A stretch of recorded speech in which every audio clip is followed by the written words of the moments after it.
Halo teman-teman, di sini kelompok 7 akan mempresentasikan pengaturan ruang kelas.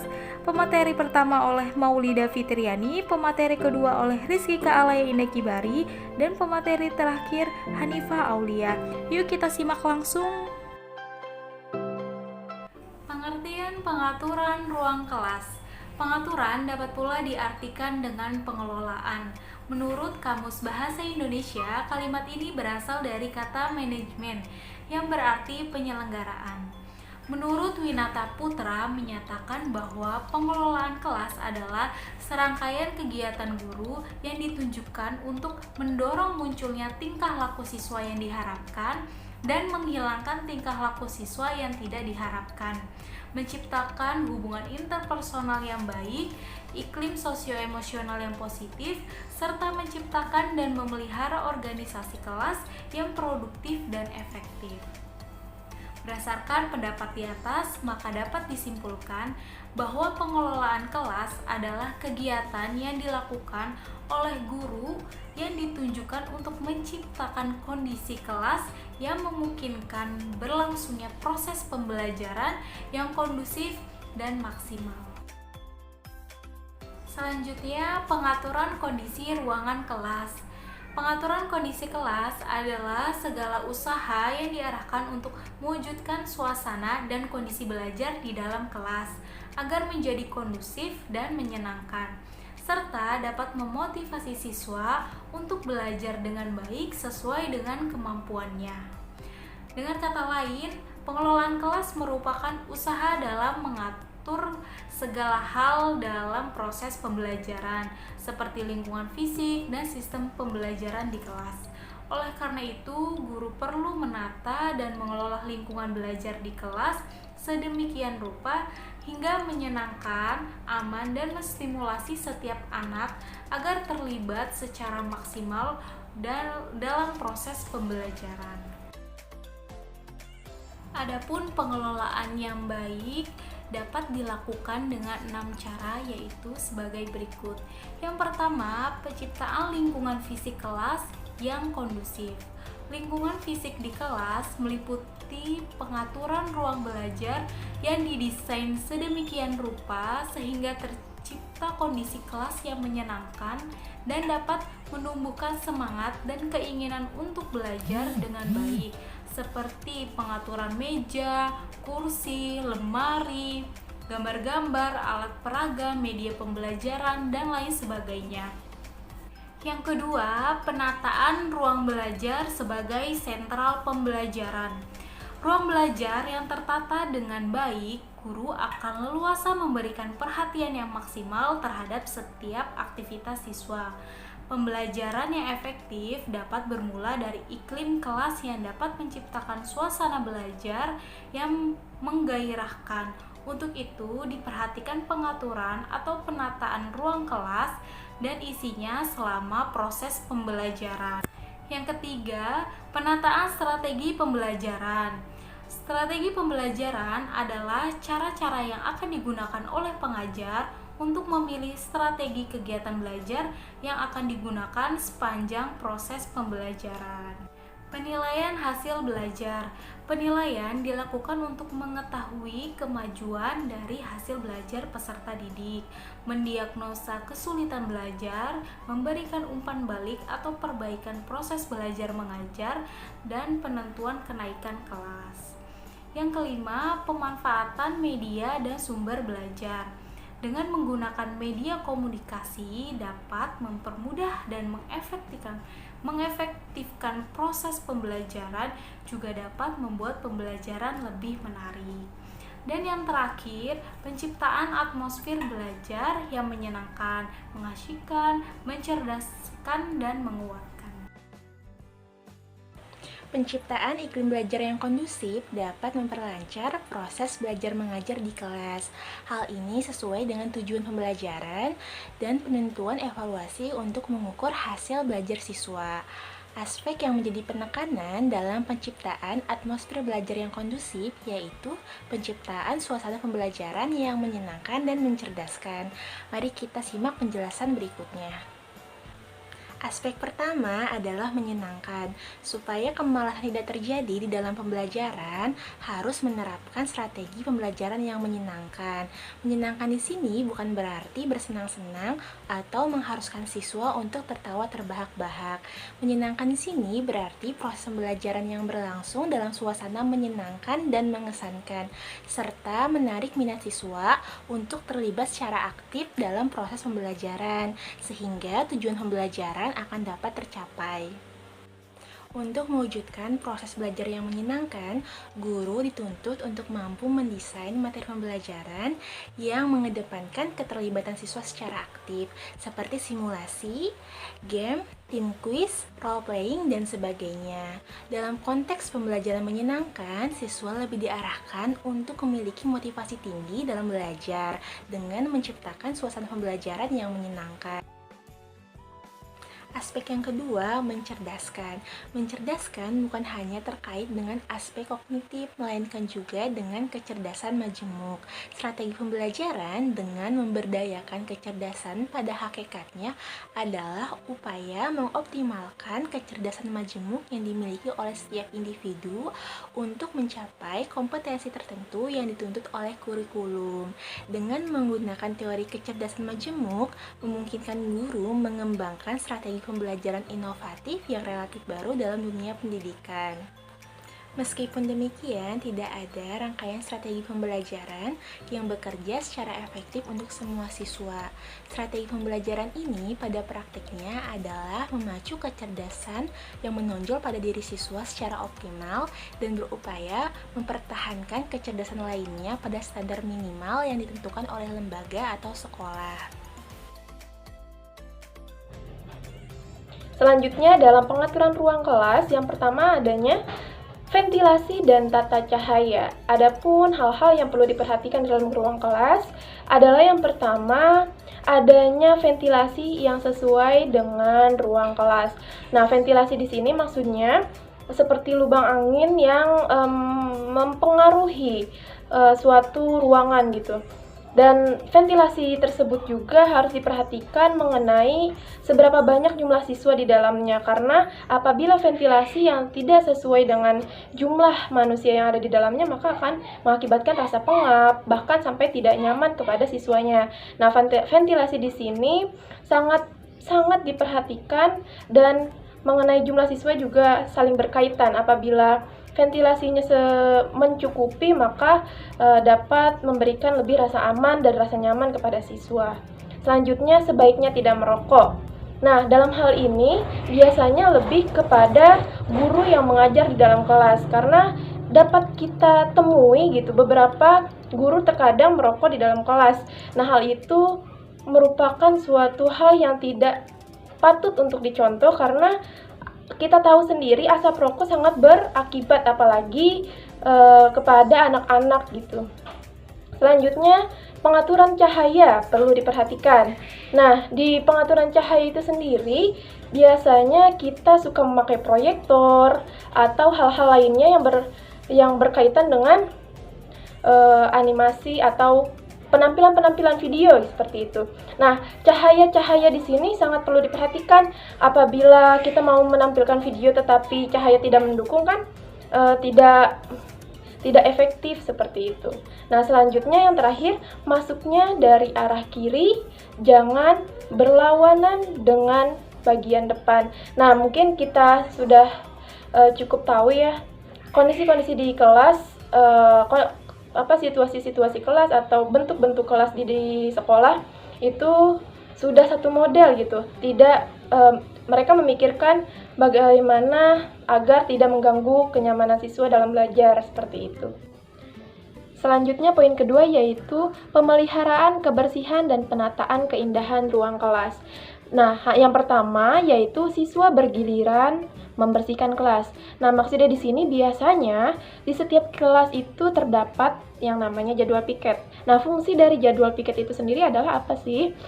Yaitu untuk membersihkan kelas secara bergiliran atau secara bergantian di setiap harinya. Nah, fungsinya agar siswa dapat belajar dengan kondisi kelas yang bersih di setiap harinya. Maka dari itu, dibuatkannya jadwal piket agar siswa tidak merasa begitu terbebani karena dilakukan secara berkelompok di setiap harinya. Nah, yang selanjutnya, guru memeriksa kebersihan dan ketertiban kelas. Nah, fungsi guru di sini mengontrol di setiap harinya apakah kelas tersebut bersih, apakah siswa di dalam kelas dapat mengelola kelasnya dengan baik, agar terciptanya ketertiban dan kenyamanan di setiap harinya dalam pembelajaran. Nah, selanjutnya yang poin ketiga yaitu penataan keindahan. Dalam penataan keindahan ini, pada poin A yang pertama memasang hiasan dinding yang mempunyai nilai edukatif. Nilai edukatif yang seperti apa? Misalnya, hiasan dinding seperti foto-foto presiden, foto para pahlawan, teks proklamasi, peta, atau globe. Nah, hal ini mengapa disebut nilai edukatif? Karena dapat kita ketahui sekolah merupakan suatu insan edukatif ya, atau pendidikan. Maka dari itu hiasan-hiasan yang ada di dalam kelas harus mengandung kebermanfaatan atau memiliki nilai edukatif sendiri. Seperti misalnya apa sih? Seperti misalnya yang telah saya sebutkan, yaitu peta atau globe. Nah, hal itu kita dapat pakai untuk menunjang pembelajaran di kelas mengenai pembelajaran peta atau globe dan semacamnya. Dan selanjutnya poin B yaitu mengatur tempat duduk siswa, lemari, rak buku dan semacamnya secara rapi. Nah, di dalam pengaturan ruang kelas yang memiliki nilai keindahan, pengaturan lemari, pengaturan tempat duduk, pengaturan dinding dan lain sebagainya itu merupakan suatu hal yang penting, karena apabila kita tidak mengaturnya dengan rapi, maka akan mengganggu kenyamanan di kelas. Ketika kita dapat mengelolanya dengan rapi, maka nilai keindahan dapat, belajar di kelas juga nyaman dan lain sebagainya. Nah, sedangkan poin terakhir yaitu merapikan meja guru dengan memakai taplak meja, vas bunga, dan lain sebagainya. Sudah tidak asing lagi ya ketika meja guru di setiap kelas pasti memiliki taplak meja, minimal taplak meja dan vas bunga. Mengapa demikian? Karena dapat terlihat rapi gitu. Selayaknya sekolah-sekolah di Indonesia memakai taplak meja dan vas bunga untuk memiliki nilai estetika, keindahan, dan kerapihan. Selanjutnya yaitu pengaturan ruang duduk.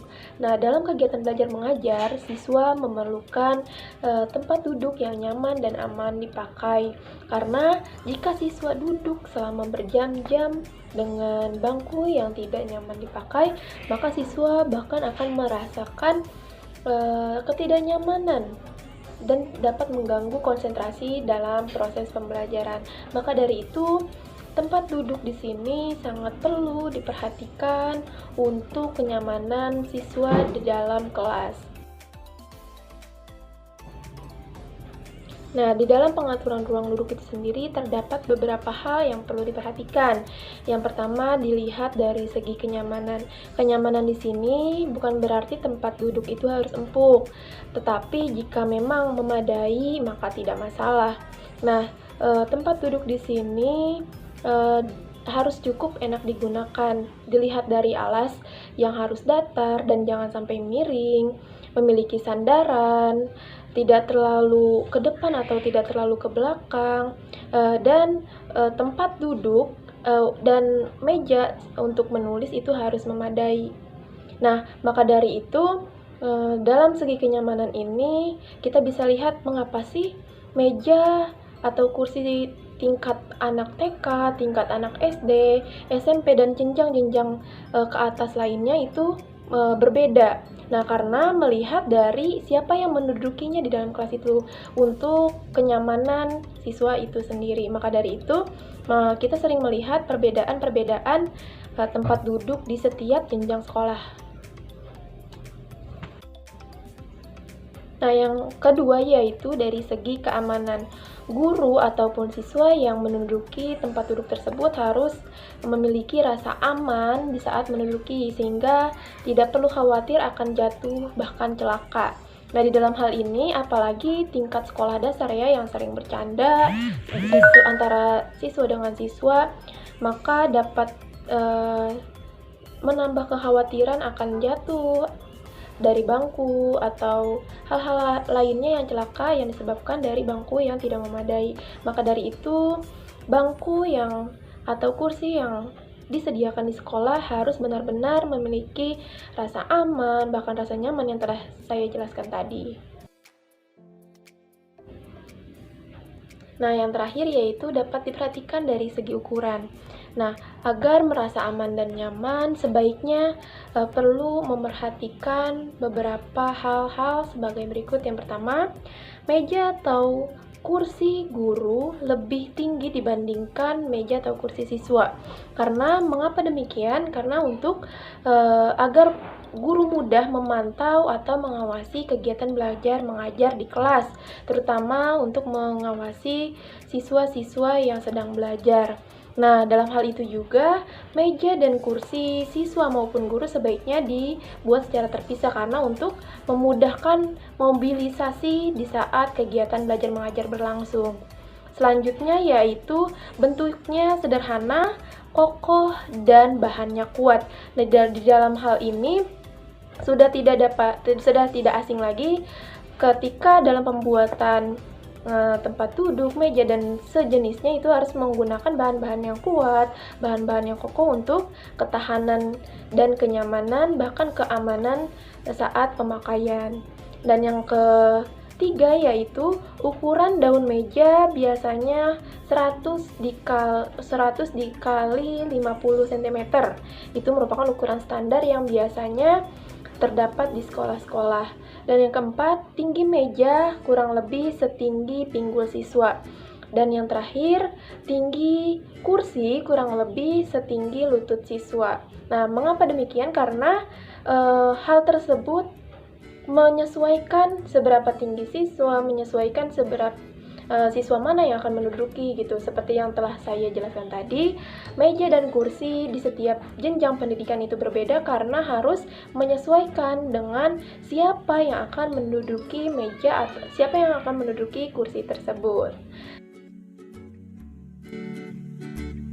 Sekian penjelasan dari saya dan ini merupakan materi terakhir. Kurangnya mohon maaf dari kami. Wassalamualaikum warahmatullahi wabarakatuh. Dan selanjutnya akan ada penayangan video terkait pematerian kali ini. Silahkan menyimak. Wassalam.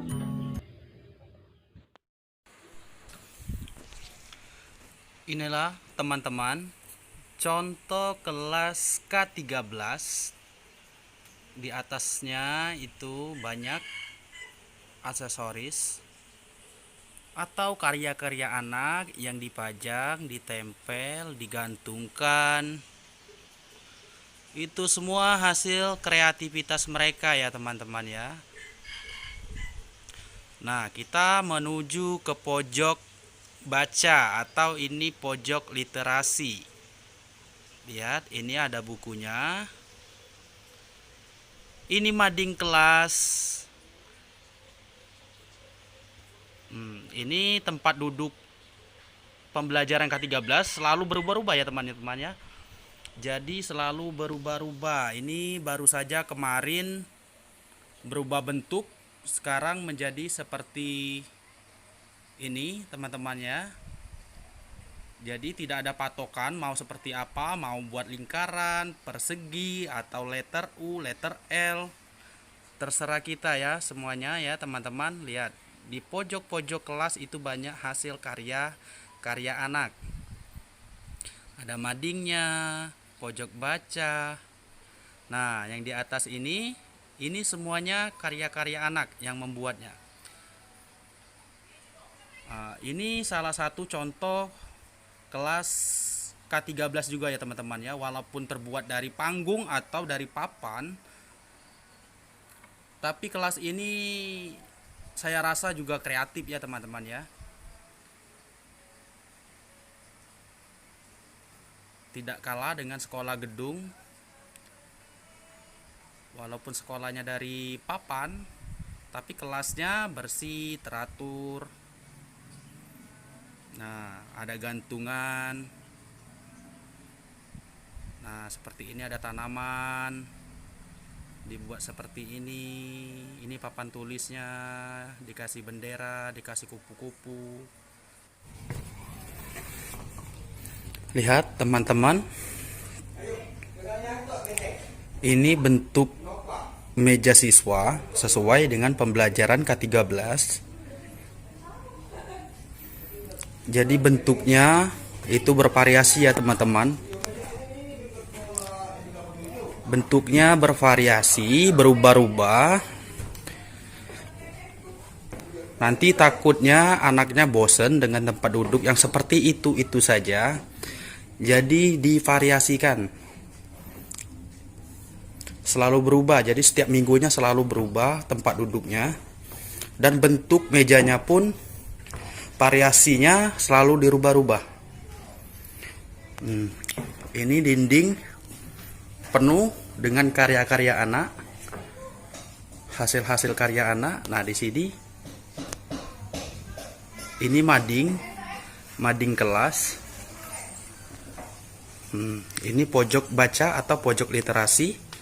Ini tempatnya teman-teman. Ini tempat bacanya. Ini ada kantong kreativitas anak. Jadi setiap anak itu mempunyai kantong kreativitas.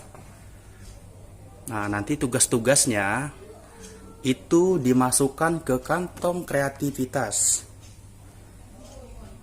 Seperti ini teman-teman. Sistem pencernaan manusia.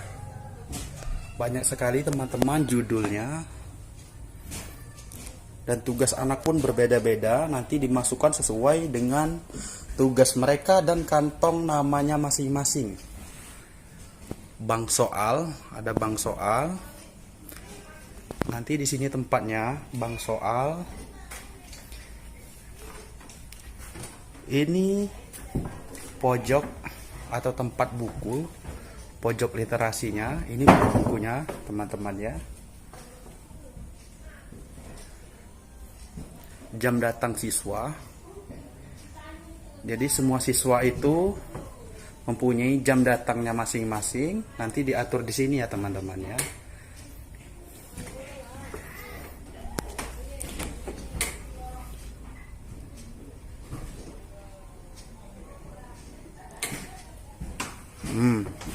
Seperti ini, sungguh kreatif ya teman-teman ya. Ada ranting-ranting yang digantungkan nama-nama siswanya atau karya-karyanya nanti. Ini ada pohon literasi, pohon literasi ya teman-teman. Waduh, sungguh indah sekali. Sungguh indah sekali. Mading kelas. Ini teman-teman bentuk mejanya, bentuk tempat duduknya. Walaupun kelasnya masih terbuat dari kayu atau gedungnya masih terbuat dari kayu, belum gedung yang dipermanenkan, tapi kelasnya tidak kalah dengan kelas sekolah gedung. Lihat teman-teman, kreatif sekali. Ini contoh kelas K13. Ini salah satu contoh. Masih banyak lagi ya teman-teman ya. Terima kasih.